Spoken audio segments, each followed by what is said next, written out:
Hello, it's Dylan Miller on the Daily Dose of Dylan.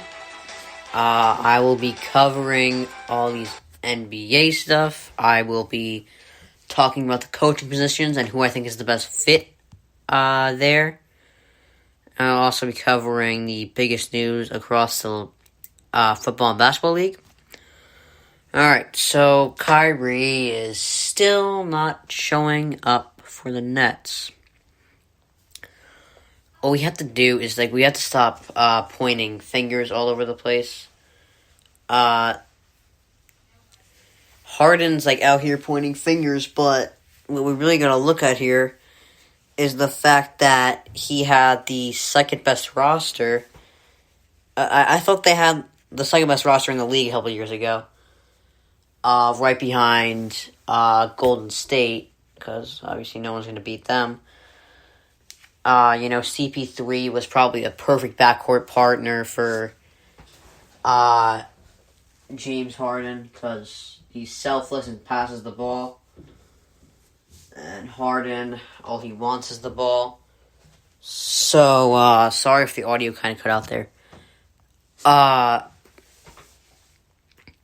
He couldn't figure it out. It was him. He's a star player who has to figure everything out and make everything work. So, and no one wanted to call him out because he's a star basketball player. You don't call out star basketball players. Like Kyrie, he's a bad teammate. You gotta call him on it. KD shouldn't have left Steph, who is one of the more selfless players in the league, I believe, for Kyrie. He shouldn't have done that. Now, I don't think he should have joined Golden State because it makes the league boring. But if I were him and I had already made the move, I'm not leaving for Kyrie. But they have chemistry.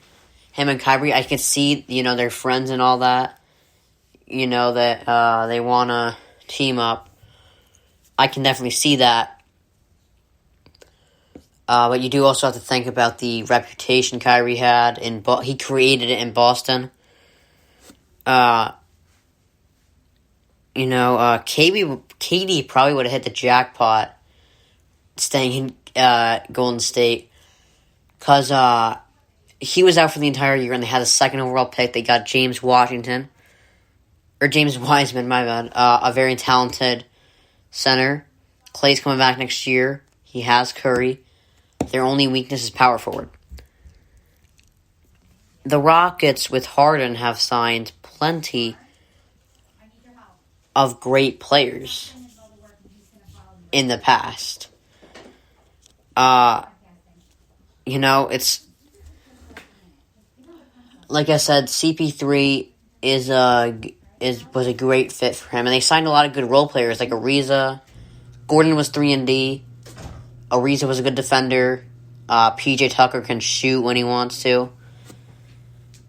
They got some good role players, and he couldn't even make it work. He's the problem right now. So I just don't like this Kyrie situation. I don't think KD should have left. I can see why he left. I can definitely relate to that. You want to play with friends, get along with them. Because, a lot of the things, if you saw KD and LeBron on the same team, you'd be like, awesome. That team is one of the best ever. But what if they don't get along? That's a little rough. So I could see why you would want to team up with your friend, because already you two are stars and you get along, so it's like a perfect storm. Alright, so the Eagles are interested in Lincoln Riley, a phenomenal coach at Oklahoma. I don't think he should go. For the Eagles' sake, if I were the Eagles, I would want to go for him, but I don't think he should go there on his side. Because the last three coaches they've fired after one bad year. No matter how good your background is, they fire you. This is why the Chargers are the best. Lynn had one good year in L.A. He went 12-4 and was a second-round exit to the Pats, which is okay. But he had a good roster for most of it. Allen had his injury problems. I get that. But Rivers, they had a pretty good defense. They had a good offensive line. He had a good roster around him for the most part. And I can see him being at least average. Like he had bad records. He picked it up at the end of the year. That's what kind of makes me feel bad about it. But the managers were kind of calm about the situation. They weren't all judgy and jumping in like, no, we're not power hungry. We'll let you go for a bit. The Eagles are power hungry. The Bears are retaining Nagy after the second straight bad year. And the reason for that is because he was a coach of the year 2 years ago. They know that, and they know he's capable of doing well with the right roster. And they retain their GM too, because they don't have a bad roster. Not at all. They have a Super Bowl level defense, I think. Their offense is good enough. I think with the right QB, like with a good QB, because they struck out on Mitch Trubisky. I think that's gone. Because I'm giving Tua a couple more years. Trubisky, he's gotten his couple more years. He's clearly shown it's not for him. So if they have a good QB, I think they're like a 10-6 team. I don't think they win their division yet, but they will in the future. Because Rodgers is getting up there in age, as much as I hate to say it. Because the Packers are eventually going to have to pass on the division. There's going to be a time where the Packers eventually fall to the second, then they'll fall to third, then they'll be their worst team in the division. And the Bears, Vikings, and Lions have to be ready for the fall of the Packers, so that the fall of the Packers becomes the rise of the Bears or Vikings. I think the Bears are in the best position for that if they get a right quarterback. Their approach is, we're close, let's wait a bit. We're close. We made the playoffs this year. We made the playoffs. We weren't going to beat the Saints. They're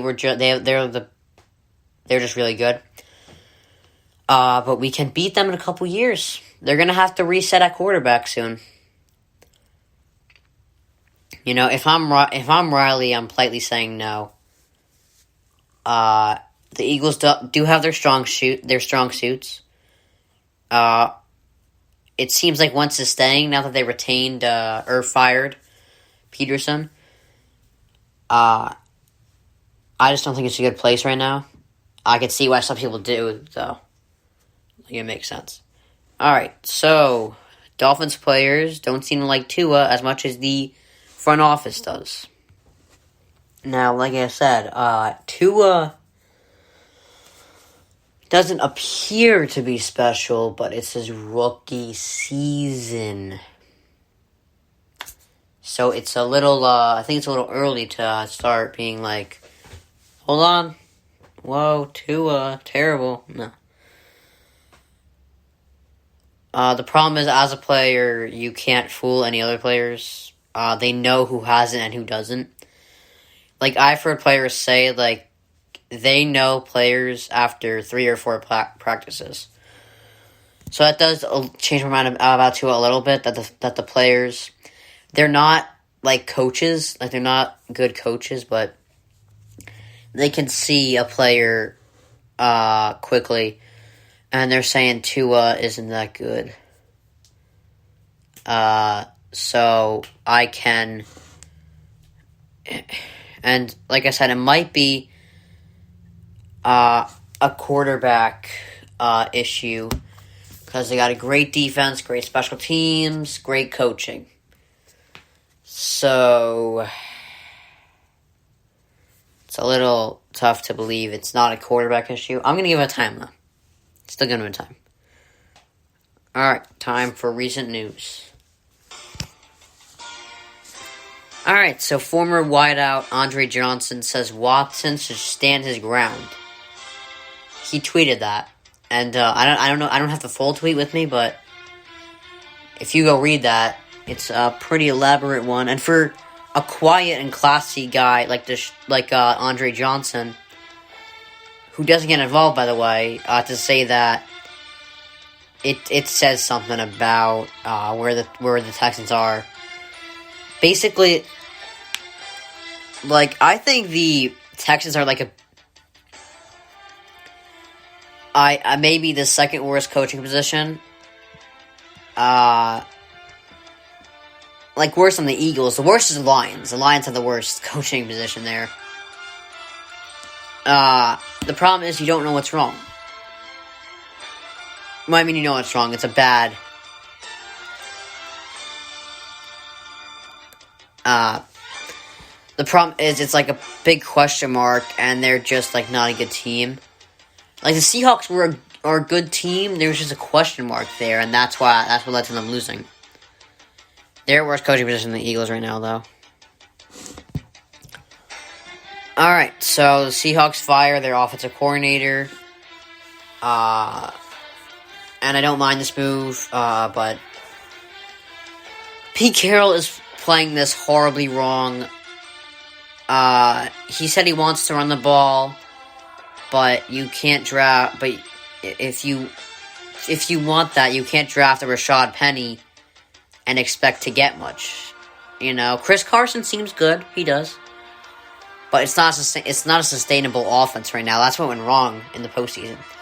Like, that's why we know Wilson is great and why we know Watson is great. Because they don't have sustainable offenses and they're still getting top stats. So that's, that's a rough position there. They might be the worst top team in the league. So McVay has no update on Goff going into the matchup with the Packers. The Rams just don't seem like a trustworthy team right now.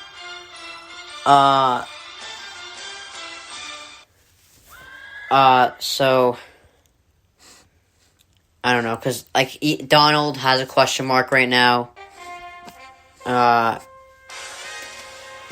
the thing is, Donald is basically the key to shutting down Rodgers. Because I don't know if just Jalen Ramsey will be enough to stop him. Because if Ramsey shuts down Adams, which is tough to do, but he did it to Hopkins, so Ramsey definitely has the talent to shut down Adams. But then Rodgers can find someone else, because that's what Rodgers does. He finds other people. Obviously, Adams is his main target, but he finds other people. They just feel banged up, and Green Bay is going to have to play like crap to lose. I mean, unless there's just some random COVID outbreak before, they're going to have to play like really bad to lose.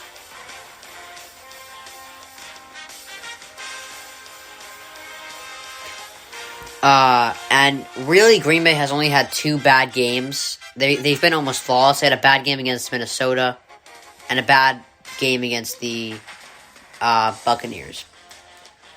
So, that's my takes. Those are my takes on the recent news there. Alright, so now I'm going to talk about Urban Meyer. Urban Meyer's in a place where it's going to come down like one conversation. Like LeBron's in the Heat, yes, he thought about it for months, but it came down to one conversation with the Heat and with his family, in which he said, alright, I'm going to go now. That's what it's going to come down to for Urban. He's going to talk with his family, he's going to talk with the Jags for one last time, and then going to make his move. And in college football, what's good for Urban here is that in college football you have to answer to a lot of people. In the NFL, you only have to answer to the owner. If you have a good relationship with the owner, you're set. We don't consider college coaches legends, you know? Jimmy Johnson was good in college, but he got his... Like, when we talk about the greatest coaches ever, we don't throw in Nick Saban or, you know, like, Urban Meyer, you know, we don't throw them in right now. But when Jimmy Johnson was in college, he was good. But his legend status didn't come until Dallas. That's the chance Urban has here with the Jags.